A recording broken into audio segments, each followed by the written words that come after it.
Boa noite, a paz do Senhor Jesus. Eu espero que você esteja bem, que a sua casa esteja bem, porque nós também estamos bem. Passando para deixar a nossa mensagem da noite. Essa mensagem para o segundo dia desse ano de 2025. E a nossa palavra de hoje está em Salmos, de número 52. Nós vamos ler o versículo 7 e o 8.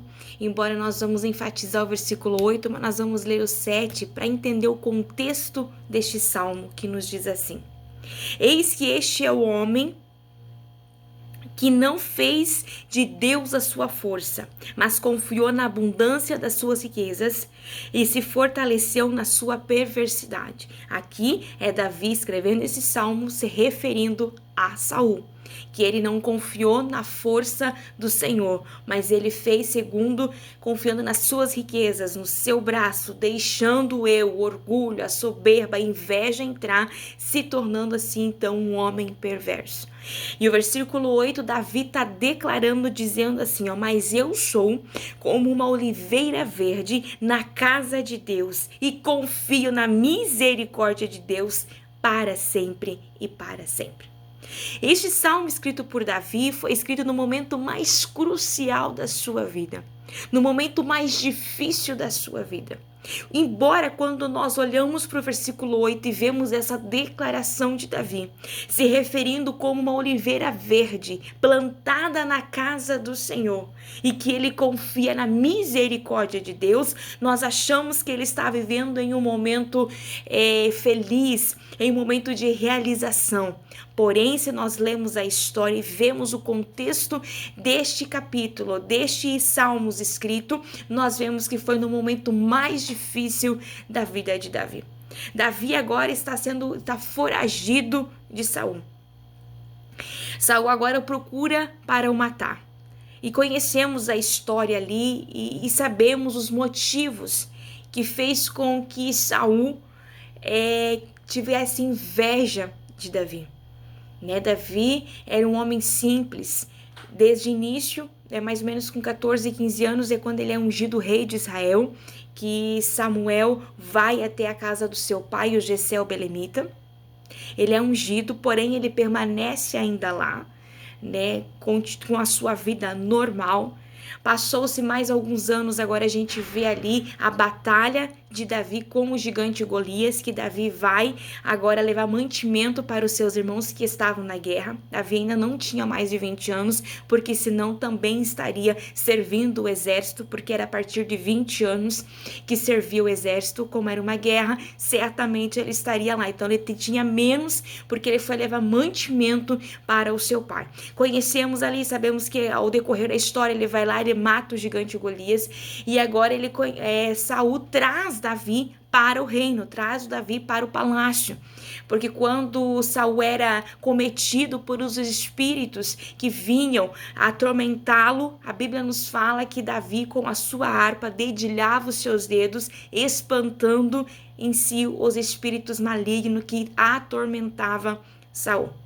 Agora Davi começa a ter uma notoriedade do seu nome, já começa agora a participar do exército de Saul. Embora sobre a sua cabeça havia uma unção de rei, mas ainda não era o momento, e Davi agora serviu o exército para Saul. E ali agora começou a ir para as batalhas, e todas as batalhas que Davi ia, Davi voltava vencedor.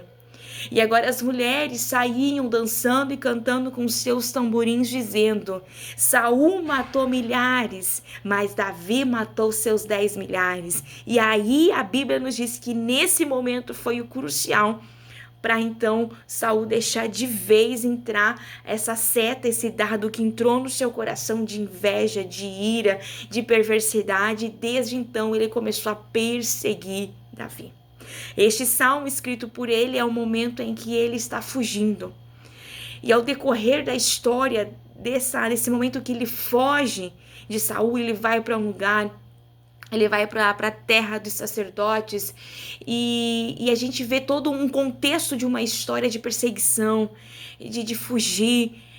Davi começa sozinho. Ao decorrer da história, a gente vê que as pessoas, os homens vão vindo, se achegando a ele, se formando em si depois um grande exército com 600 homens. Mas neste momento que Davi, ele estava fugindo, e ele vai dizer que Saul, ele fugiu da presença de Deus, mas ele vai declarar dizendo: eu sou uma oliveira verde, plantada na casa do Senhor. É nisso que nós vamos falar nessa noite. Por que Davi trouxe necessariamente uma expressão, uma figura representada a oliveira? Sendo que ele poderia ter trazido qualquer outra árvore, talvez uma figueira, enfim, qualquer outra árvore poderia ter trazido para trazer essa figura do que ele queria falar. Mas ele traz exatamente uma oliveira. A oliveira para os judeus é como se fosse uma árvore quase imortal. Por quê? Porque ela é uma árvore que ela não cresce primeiro os seus galhos, mas sim a sua raiz. Quando ela é plantada, as suas raízes elas vão crescendo e elas vão procurando os mais profundos e elas vão se enrolando em rochas e procurando a profundidade da terra, entrando em contato com as águas. E aí se tornando então raízes fortificadas, raízes fortes. Depois que ela cresce, aí ela começa a se desenvolver para fora. Uma oliveira demora até 15 anos para produzir os seus primeiros frutos. É muito tempo, é muitos anos as suas raízes sendo enraizada para depois dar os seus frutos. Quem olha para uma oliveira e se apega a ela dar os frutos, ao passar dos anos acaba se decepcionando. Imagine você plantar uma oliveira e demorar 15 anos para ela começar a dar os seus primeiros frutos. É muito tempo. Por quê? Porque primeiro as suas raízes, elas são enraizadas, as suas raízes crescem, se fortificam para depois sair então para o solo e assim produzir os seus frutos. O que me chama a atenção é que uma oliveira ela pode durar até 2000 anos. Há um registro em uma oliveira registrada em Portugal que ela tem mais de 1800 anos que ela tem.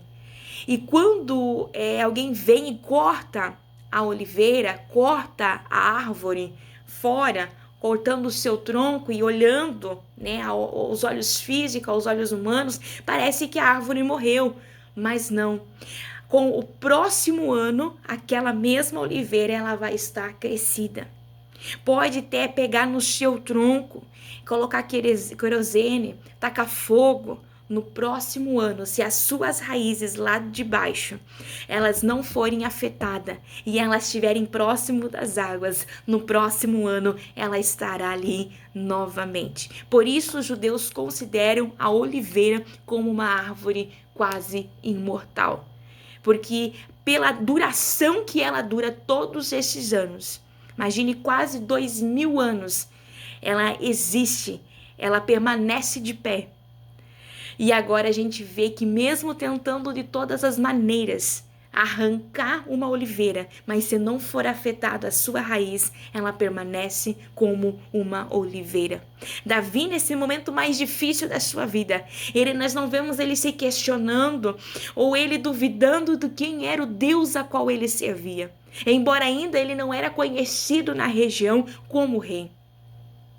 Ainda ele não era notório o que tinha acontecido dentro da sua casa, porque o que aconteceu dentro da sua casa com o profeta Samuel e com o seu pai, com os seus irmãos, ficou lá.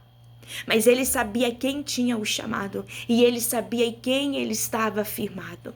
Ele sabia que naqueles momentos de dificuldade, os obstáculos que ele estava enfrentando, não podia fazer ele desviar do foco.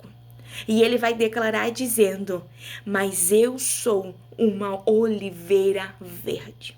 Mesmo diante dos momentos, mesmo diante de estar sendo fugitivo, mesmo diante de um grande exército, porque há alguns registros que tinha mais de 3.000 soldados com Saul, a caça de Davi, e se qualquer um deles pegasse era morto.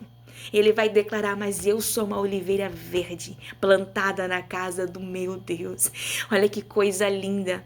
Quando nós passamos por momentos de dificuldade, que nós possamos lembrar em quem nós somos em Deus. Que as lutas, que a adversidade não venha nos diminuir quem nós somos em Deus, ou fazer nós mudarmos as nossas orações, ou trazer sobre nós dúvidas ou incertezas de quem somos, mas declararmos dizendo: olha, as lutas podem vir, pode vir a tempestade, pode vir o vendaval, os meus galhos como uma oliveira pode até se dobrar, pode até se quebrar, pode até ser arrancado, pode até alguém tentar destruir a árvore, cortando, tacando fogo, mas se as minhas raízes estiver plantada na casa do Senhor, novamente eu irei voltar, novamente eu serei verde, novamente eu darei frutos. Que esta palavra nessa noite, o Senhor possa trazer o entendimento que o teu coração precisa para este tempo e este momento em que você está vivendo. Pode vir a luta, pode vir as guerras, pode vir a tempestade para tentar tirar você, mas lembre-se, as tuas raízes estão plantadas na casa do Senhor. Você é como uma oliveira verde. Nada vai fazer você desistir ou parar. A tempestade pode vir, a chuva pode vir, o granizo pode vir, o vento pode vir as guerras, pode até quebrar os teus galhos. Mas as tuas raízes, elas estão enraizadas no Senhor. E quando elas estiverem em contato com a água, aleluia, novamente você florescerá, novamente você nascerá e irá produzir frutos. Aquilo que Deus tem contigo. Não tem adversidade, não tem guerra, não tem acusação, não tem perseguição que possam destruir quem está enraizado em Cristo. E a declaração dele é tão linda, dizendo: e eu confio na misericórdia de Deus para sempre e para sempre. O 9 diz: e eu te louvarei para sempre, porque fizeste isto, esperarei no teu nome. Por isso é bom diante dos teus santos. Eu não sei em que momento você está nessa noite. Eu não sei se você está fugindo de algo. Eu não sei se você está sendo perseguido. Eu não sei qual é o contexto da tua história nessa noite. Mas Deus está dizendo: você é uma oliveira verde. Você é uma oliveira plantada em Deus. Essas guerras não vão te matar. Essa tempestade não vai parar o teu ministério. Aleluia. Essa tempestade não vai acabar com a tua família. Essa adversidade, essas lutas, este momento de doença, não haverá morte. Porque você é uma oliveira verde. Pode até chegar um diagnóstico difícil, mas as tuas raízes estão plantadas na casa do Senhor. E você sabe que Ele é o dono do ouro, que Ele é o dono de tudo. Ele é o médico dos médicos por excelência. E Ele pode sim mudar esse diagnóstico de morte, trazer vida, porque o poder da vida está nas mãos de Deus. Ele é quem tem na palma da sua mão o poder de dar ou tirar, colocar ou não colocar. Ele tem todo o poder sobre as suas mãos. E lembre-se, você é uma oliveira verde plantada na casa do Senhor. Que o Senhor possa te abençoar, te dar uma boa noite de sono, de descanso. Que o Senhor possa trazer o discernimento para este momento que você está, para compreender o propósito que Deus tem contigo e entender em quem você é em Deus, para que nada venha fazer você parar ou desistir, mas lembrar que é uma oliveira verde plantada na casa do Senhor. Deus te abençoe.